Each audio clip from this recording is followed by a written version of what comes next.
As promised, this is the response or the reply video to those folks that were giving me comments and questions about topics they wanted me to talk about like 2 videos ago. The one where I did the let me know. So first, I'm going to answer my homegirl, Amandra. We're going to get into that right now.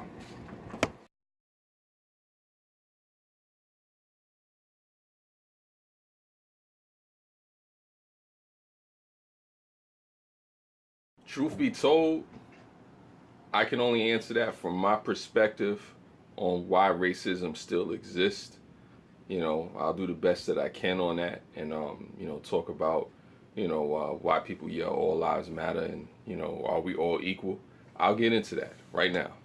I say realistically, as far as folks yelling all lives matter, and us being equal, you know we're created equal as far as body parts and the air we breathe and the ability to do the same things universally as human beings. Rockefeller laws and how that works. But just to answer your question, no, we're not all treated equally in this country, and it's sad.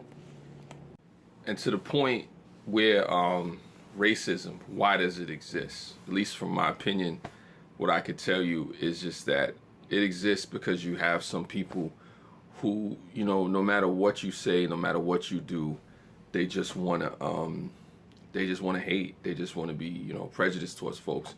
No matter what you say, there's some folks that won't like you for the color of your skin.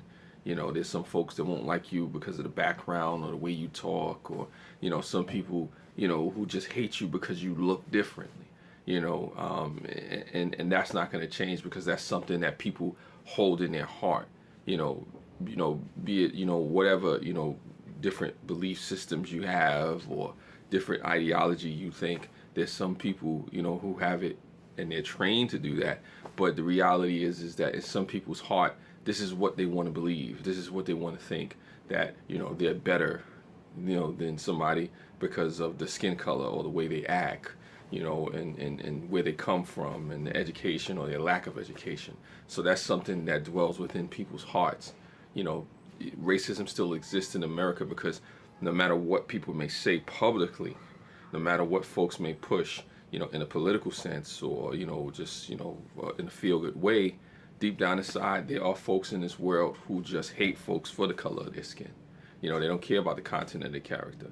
Now, there are folks that can evolve and change and see that, but there are people out there who choose not to love somebody and appreciate them just for who they are or the content of their character, as Martin Luther King said it. So that's something that's not going away. As long as this planet is spinning, there'll be folks who can't stand each other, maybe because of their religion, maybe because of their background, maybe because of the color of their skin. It may not be as bad as it was back then, in olden days and olden times, civil rights movement and stuff like that. But it's not going to go away because there's some people who just want to cling to that. That's probably a part of their identity. They make the racist part of them a part of their identity. That's something that they want to, be. That's something, that helps them to survive in the world. Maybe some Hitler type thing, almost as the Aryan race, the nation, the white hair, blonde hair, blue eyes, light skin is better than anybody else. And that's what some folks believe because that's an identity that they cling to. That's just a part of who they want to be. So that's not going to change. The thing is to try to understand each other and grow and not pass that down to the children.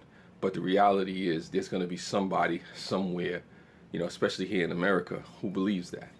And you can say it and say, okay, well, you eradicate racism and whatnot, and that'll change. All you can do is try to contain it.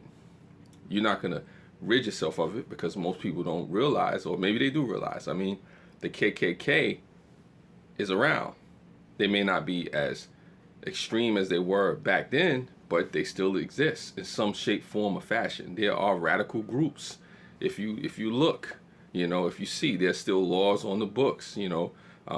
Certain people out there, politicians from back in the days, call folks super predators. Whatever that means, based off certain behaviors or certain backgrounds where they come from. But not to get too long-winded, racism still exists in America because there's folks in their heart no matter what folks do, no matter what folks say, no matter how educated a person gets or becomes, they do not like somebody that's different. You know, or people feel what they don't understand. Sometimes they can understand you and they don't care because you don't look like them, you know, or you don't act like them, you don't talk like them, you're not from the same spaces as them. It's wrong, but that's what a person chooses in their heart. And that's something you can't change. That's something on a different level. A person has to be willing to change. They have to be willing to let it go.